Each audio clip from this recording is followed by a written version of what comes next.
ম্যাগির জন্যে আজকে একটু অন্যরকম মেনু সিলেক্ট করেছি। ডাল, মাংস, কুমড়ো, গাজর সব কিছু দিয়ে আর এর ওপরে একটু চাল দেবো, দিয়ে প্রেশার কুক করব, খিচুড়ি টাইপের আর কি।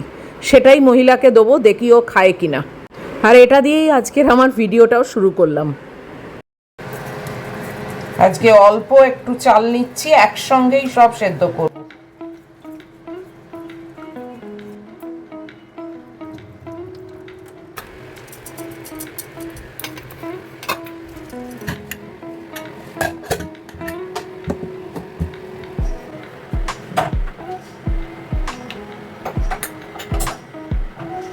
ফ্রিজটা এত টাইট না, দরজাটা, বাপরে।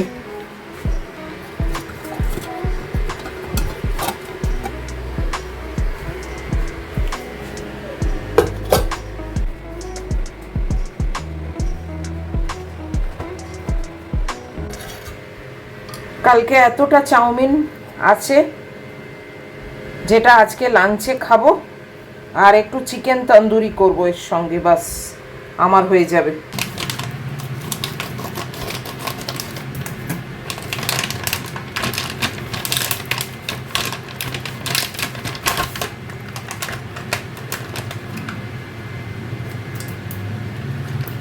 আমি এই সুহানা কোম্পানির এইটা ইউজ করি, তোমাদেরকে আগেও দেখিয়েছি, আবারও দেখালাম, কেননা নতুন কেউ থাকলে আবার বলবে যে তুমি কি ইউজ করলে দেখাও।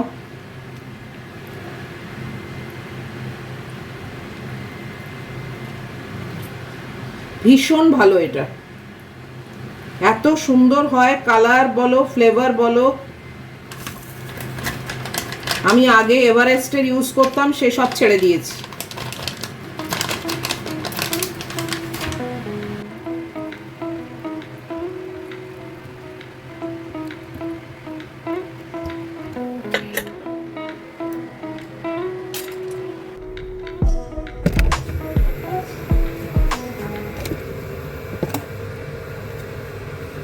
অল্পই একটু আছে, হয়ে যাবে, এই দিয়ে হয়ে যাবে।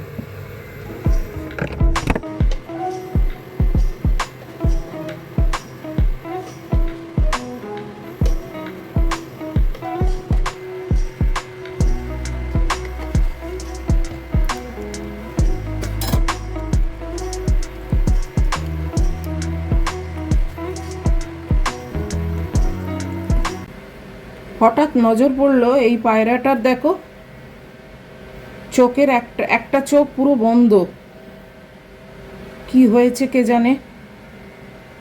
আমি জানলা খুলে দেখাতে পাচ্ছি না, উড়ে যাবে। একটা চোখ না পুরো বন্ধ, মানে একটা পুরো এরকম লাম্প টাইপের হয়েছে বেচারা, আর পুরো বন্ধ, মানে অন্য চোখটাই দেখছে আর কি। কি কষ্ট বলো এদের। হঠাৎ আমার নজর পড়লো যে আরে ও চোখে কি হয়েছে দেখি তো, উড়ে গেল।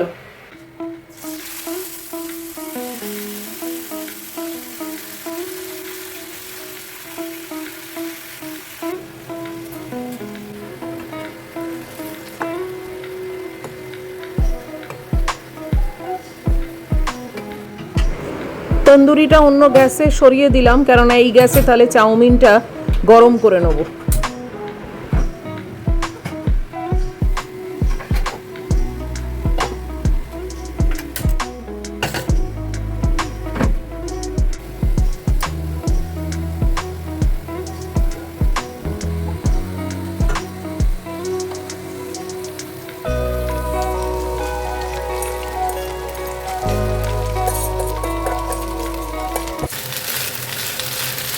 খেতে দারুণ হয়েছিল জানো তো।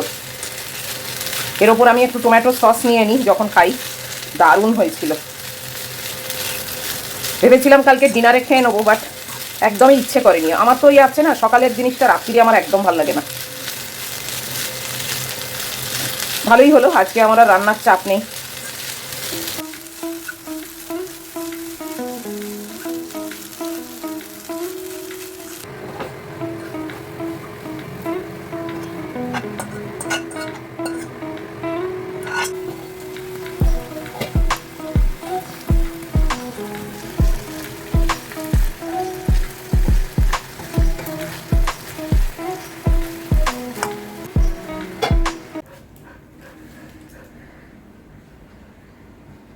কোথায় বসবে বলো, সেখানে পাখা চালিয়ে দিই।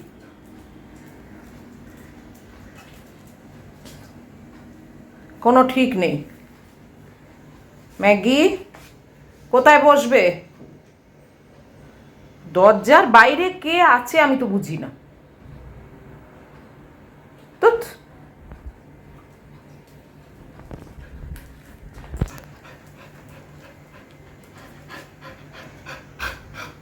বাস, এখানে বসলে এখানে পাখা চালিয়ে দিই।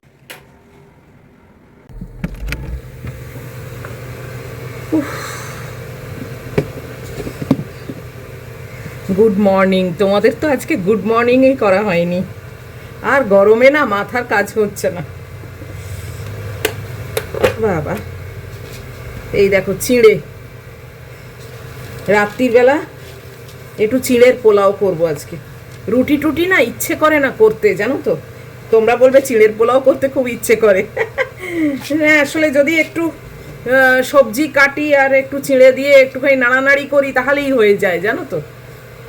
যাকে একটু মানে ধুয়ে ভিজিয়ে রাখি, আর দেখছি যদি সবজিটাও কেটে রাখতে পারি। রান্না তো আজ কিছুই করলাম না, তো সবজিটাও যদি কেটে রাখতে পারি তাহলে আরও খানিকটা কাজ এগিয়ে থাকবে। আর তোমাদের অনেক অনেক গুড মর্নিং। আজকে হচ্ছে মঙ্গলবার, আর এখন কটা বাজে? 9:30, বুঝেছো, অনেক বেজে গেছে।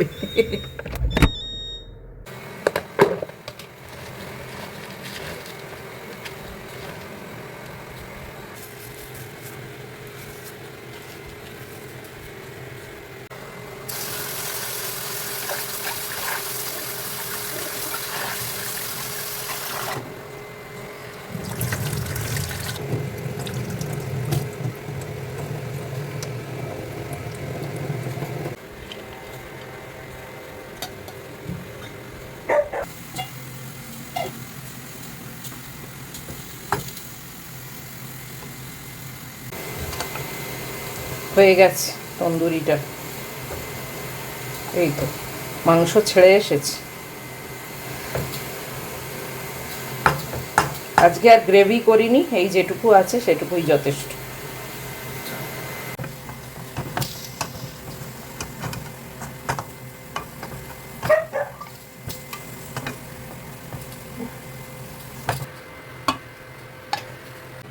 সবজিগুলো এসে স্টক না এমনিই পড়ে আছে প্যাকেটে, বক্সে রাখলে না ভালো থাকে, তাই জন্য এখনই ভাবলাম যে করে নিই।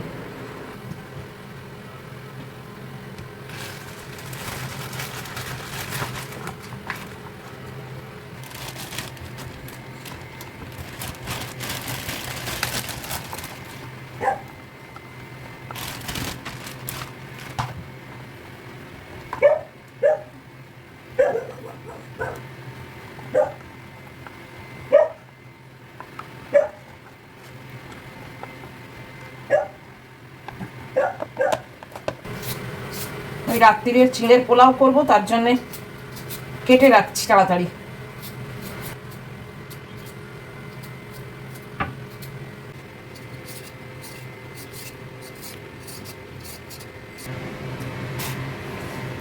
এই রাত্রিরের সব সবজি কাটা রইল।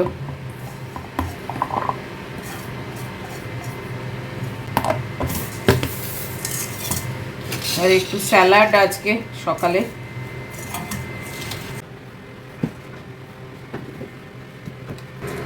ব্রেকফাস্টের ব্যবস্থা করছি। 10টা বাজে, ঘড়ির কাঁটা পুরো ছুটছে।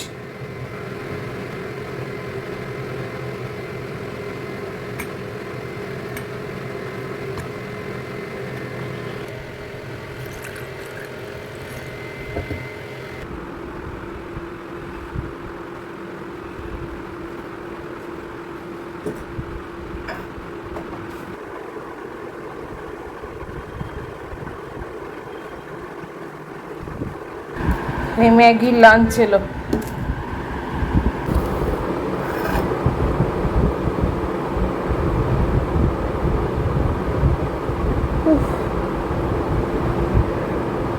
অ্যাট লাস্ট বসলাম।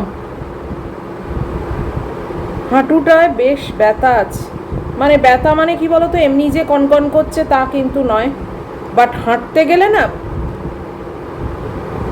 নর্মাল ওয়েতে স্টেপ ফেলতে পারছি না, কোথাও না কোথাও একটুখানি ফিল হচ্ছে, যে কারণে আজকে আমি সকালে হাঁটিনি, হাঁটাটাকে আজকে মাইনাস দিয়েছি, কেননা এইটার ওপরেও চাপ দিয়ে হাঁটবো, এই করবো, একটা দিন রেস্ট দিলে কিছুই এসে যাবে না। কালকে ওষুধও খাইনি, মানে ভাবছিলাম যে নিজে নিজেই যদি সেরে যায়। কালকের থেকে কম্পারেটিভলি কম আছে, সেটা নো ডাউট, বলতেই হয়। দেখা যাক, আজকে পারফিউমগুলো তোমাদের সঙ্গে শেয়ার করবো। আরও একজন বলেছো যে তোমার পারফিউম কালেকশন দেখতে চাই। কালেকশন না, শুনেই কীরকম খারাপ লাগছে। কালেকশন কিছুই নয়, যে কটা আছে দেখিয়ে দেবো। কালকে একটা কমেন্ট পেলাম, আমার এত বিরক্ত লাগলো আমি সেটা ডিলিট করে দিয়েছি, যে ভয় পাওয়ার কি আছে, তুমি তো নিজেই এই রকম জীবন বেছে নিয়েছো নাকি এরকম নিজেই একা থাকা ডিসিশন নিয়েছো, এরকম একটা ব্যাপার লিখেছে। মানুষ আগু পিছু না জেনে কি করে যে একটা মন্তব্য করে দেয়, আমি তো সেটাই ভাবি। তোমরা বলবে তুমি দিদি বা মুন ইগনোর করো, এইসব তো পাবলিক থাকবেই। হ্যাঁ সত্যি পাবলিক এরকম থাকবেই, বাট আমি আমার পরিবারের মানুষদের সঙ্গে মনে হয় যেন একটু শেয়ার করি আর কি। তাকে তো বিদায় করে দিয়েছি, কেননা লেখাটার মধ্যেও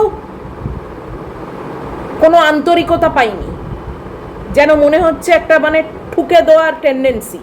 এরকম ক্যারেক্টারিস্টিকের মানুষ আমি খুব একটা আমার কাছে পিঠে, খুব একটা কেন একেবারেই কাছে পিঠে আমি রাখি না। আর আমার পরিবার যেটা একদম মানে পবিত্র পরিবার, সেখানে তো তাদের কোনো জায়গা হওয়ার কথাই নয়। ভয় পাওয়ার কি আছে কথাটা অন্যভাবেও কিন্তু বলা যায়। আর হ্যাঁ, আমি একা থাকবো এটাই বেছে নিয়েছি, এই লাইফটা বেছে নিয়েছি, নিশ্চয়ই তার পেছনে কোনো মানে সিরিয়াস রিজন আছে, তাই জন্যেই। এবং সেই রিজনটা অনেক বেশি জোরালো, যে কারণে আমি সেই লাইফটার থেকে নিজেকে বার করে নিয়ে এসেছি এবং মনে হয়েছে এটা অনেক বেটার, মনে হয়েছে এটা অনেক better rather than that life. এবং সেটা নিয়ে আমার কোনো কমপ্লেন নেই, আমি বহল তবিয়তে আছি এবং I am enjoying my life. আমি ইন্ডিপেন্ডেন্ট আছি এবং প্রচুর ঝুটঝামেলা, মানে মেন্টাল ঝুটঝামেলা, মেন্টাল টর্চার, যেগুলো আমি দূরে সরিয়ে দিয়েছি এবং আমি ভীষণ রিল্যাক্সড আছি। তাই বলে যে অন্ধকারে ভয় হবে না বা কোনো একটা ইনসিডেন্টে ভয় হবে না, এটা তো হতে পারে না, তাই না? মানে আমার লাইফের সঙ্গে সেইগুলোকে রিলেট করার কোনো মানে হয় না। ভয় মানুষের অনেক কারণেই হতে পারে এবং আমার মনে হয় একটা খুব ভালো মানে ম্যারেড লাইফের মধ্যেও কোনো কারণে ভয় হতে পারে, নট নেসেসারি যে সেই রিলেশনটা নিয়ে একটা মানে হঠাৎ কিছু আওয়াজ হলো, হতেই পারে ভয়। তাই বলে আমি বলছি না যে আমার পরিবারে যারাই আছো বা যারাই কমেন্ট করছো সব আমার ফরে কথা বলবে, আমাকে বাহবা দেবে, ভালো ভালো কথা আমাকে বলবে। আমার কোনো ভুলচুক হলে নিশ্চয়ই বলবে। আমার গাছ নিয়ে অনেকেই বলেছো, আমি তো রাগও করিনি, মানে আমার সম্মানেও লাগেনি, কিছুই না। তোমরা ভালোর জন্য অনেক রকম সাজেশন দিয়েছিলে এবং আমি সেটা পারিনি, সেটাও বলেছি যে আমি কথা কারুর ফেলছি না, কিন্তু এই রিজন আমি ওটাকে খুলতেই পারিনি। শুধু শুধু মরে যাবে, তার থেকে যেরম আছে থাকুক, এগুলো তো ঠিক আছে। একটা কমেন্ট পড়ে কোন দিকে তার মোটিভটা সেটা বোঝার বয়স হয়ে গেছে আমার। অনেক কিছু থেকেই তো ভয় হতে পারে, হঠাৎ একটা জিনিস কিছু পড়লো রাত্রিবেলা, হতেই পারে ভয় হলো, বা ম্যাগির শরীরটা খারাপ হলো, হতেই পারে আমার ভয় হলো যে কি হলো কি হবে। আরে তার সঙ্গে আমার একা থাকার যে লাইফটা বেছে নিয়েছি সেটার সঙ্গে কি লিঙ্ক আছে? বোকা বোকা কথা। যাই হোক, চলো খেয়ে নি, তারপর ম্যাগিকে আজকে দেখি, আজকে নতুন মেনু তো ম্যাগির, কুমড়ো সেদ্ধ, ডাল সেদ্ধ, ভাত সেদ্ধ, মানে খিচুড়ি টাইপের আর কি, তার সঙ্গে চিকেনও তো রয়েছে, গাজর আছে, মহিলা খায় কিনা। নিজে নিজে। তারপরে তো আমি আছি, খাইয়ে দেবো।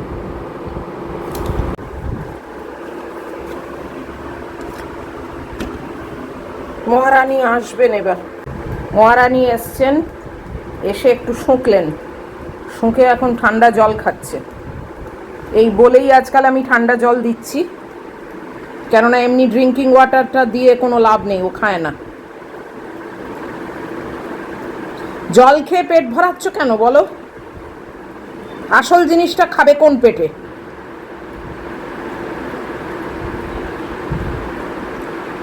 চলো চলো, জল পরে খাবে।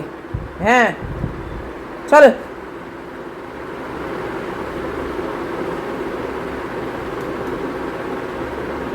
পছন্দ হলেই বাঁচ।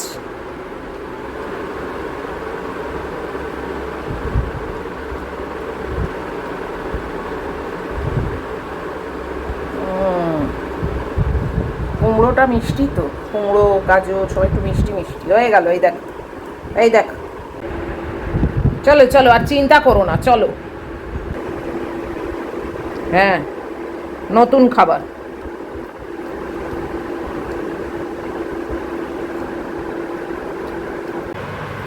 পৌনে 12টা বাজে, আর আমি এই মাত্র চান করে ফ্রেশ হয়ে বেরোলাম।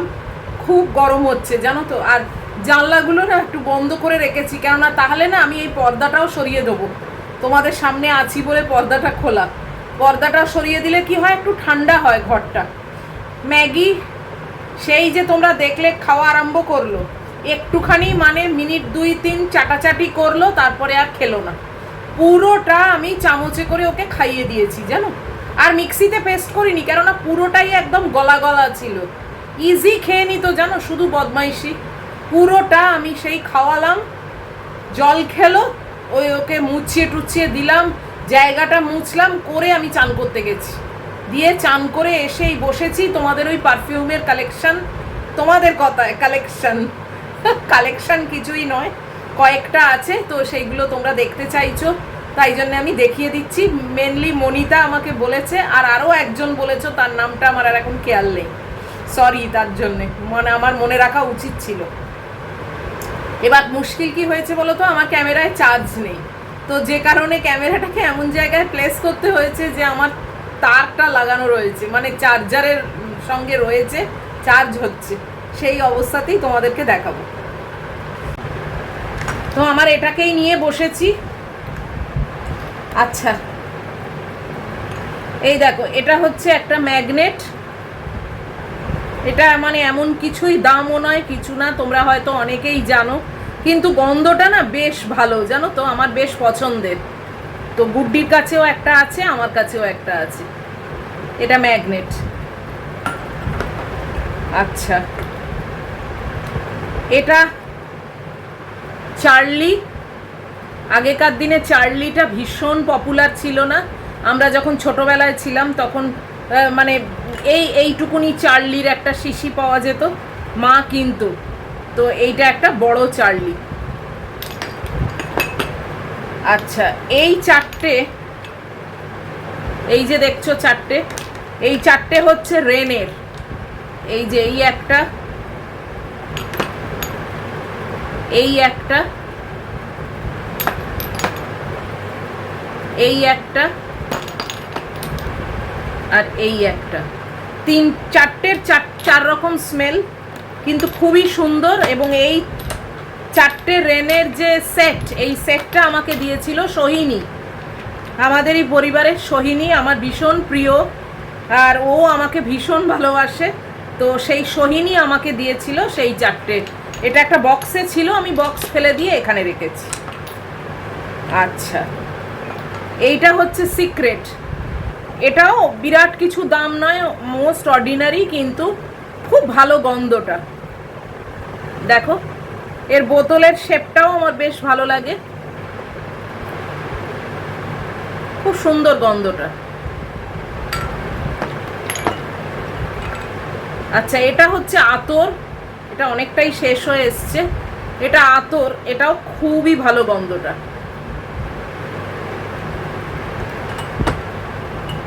আচ্ছা, এইটা আমার ইউএস এর ট্যাবিউ। তোমরা নেটে সার্চ করলে পাবে ট্যাবু। তো এটা আমার ভীষণ প্রিয় এবং এটা কেনা 2000 সালে। তো অ্যাকচুয়ালি এটা আমার গিফট 2000 সালে। তো এত বছর ধরে আমি রেখে দিয়েছি, কিন্তু এখনো অবধি স্মেল কোনো রকম কমেনি, জানো, ভীষণ ভালো স্মেল। এটা অ্যাকচুয়ালি কোলন, নট পারফিউম, এটা কোলন, বাট আমার ভীষণ প্রিয়, ভীষণ প্রিয়। Last but not the least, আমার সব থেকে প্রিয় পারফিউম হচ্ছে এইটা, যেটা হচ্ছে ওপিয়াম। এবং এইটা আমার বহু বছরের গিফট, মানে আমার বিয়েরও আগে এইটা আমার গিফট। তো সেইটা আমি এখনো যত্ন করে রেখে দিয়েছি, মানে খুব খুব খুব স্পেশাল কোনো অকেশন ছাড়া আমি এটা মাখি না। এবং এরও গন্ধটা কিন্তু একটুও কমেনি। এটা মানে ওভার 30 ইয়ার্স, 35 ইয়ার্স এর বয়স, 35-36 বছরের ওপরে এর বয়স। এটা আমার গিফট ছিল, ইউএসএ থেকে আনা। এইটা হচ্ছে আমার সব থেকে প্রিয় পারফিউম। গিফট বলে বলছি না, বাট এর স্মেলটা আমার কাছে সব থেকে প্রিয়। তো বাস এই কটাই আমার কাছে আছে পারফিউম। আর এই পকেট পারফিউমগুলো আমি ভীষণ ইউজ করি, গুডডিও ইউজ করে। এগুলো আমরা মানে যখন বেরোই টেরোই আর কি, এগুলো আমাদের ব্যাগে থাকে। তো গরমের সময় একটুখানি স্প্রে করে নিলে নিজেকে আবার ফ্রেশ লাগে আর কি। এরকম কয়েকটা আছে, সে এখন ভেতরে ঢোকানো আর বার করছি না, এই সেমই জিনিস, ইয়ার্ডলির। তো বাস এই আর কি, আর কিছুই নয়, এই কটাই আছে। এটাই হচ্ছে আমার ক্ষুদ্র কালেকশন। তো মনিতা, তোমাকে দেখিয়ে দিলাম, তুমি হয়তো অনেক ভেবেছিলে আছে, অ্যাকচুয়ালি কিন্তু আমার তা নেই। আমি তোমাকে মানে সবাইকেই আগেই বলেছিলাম যে আমার কালেকশন বলে কিছু নেই, খুবই কম। আর আমি না গাদা গাদা কিনতে ভালো লাগে না আমার, মানে আছে এই কটা যথেষ্ট। আর সব থেকে বড় কথা, আমি পারফিউম ভীষণ পছন্দ করি, কিন্তু কোথাও তো বেরোই না বলো, শুধু শুধু পারফিউম লাগিয়ে কোথায় আর যাবো। আর বাড়ির মধ্যে পারফিউম মেখে বসে থাকবো, দরকারও তো পড়ে না, তাই না? তো এই হলো ব্যাপার, দেখিয়ে দিলাম। আর গরমে পচতে যাচ্ছি, একবার অন্তত বলি সারা ভিডিওতে। চলো, আর এক একজন দেখছি কমেন্টে লিখেছো যে অর্থোপেডিক দেখাও। অর্থোপেডিক দেখানোর মতো অবস্থা আমার এখনো হয়নি, মানে একটু ফ্রোজেন টাইপের হয়ে গেছে। তবে কালকের থেকে আজকে আমি বেটার আছি, কেননা তোমরা অনেকেই হয়তো ভাববে যে আমি এখন কেমন আছি, মানে জানবার চেষ্টা করবে। তো তাই জন্যই বললাম যে কালকের থেকে আমার অবস্থা বেটার। তবে আজকে আমি ইচ্ছাকৃত হাঁটিনি, একটু রেস্ট নেওয়ার চেষ্টা করেছি। কালকে থেকে আবার হাঁটবো এবং আশা করছি ওভারনাইট কিছুটা সেরে যাবে। যাকগে, চলো এই অবধি থাক আজকে। এত অবধিও যদি তোমাদের ভালো লাগে তাহলে প্লিজ একটা লাইক, শেয়ার, কমেন্ট আর সাবস্ক্রাইব করো। আর নিশ্চয়ই ফিরে আসবো আবার নেক্সট ভিডিওতে। টিল দেন তোমরা খুব ভালো থাকবে, খুব খুব সাবধানে থাকবে। Love you all.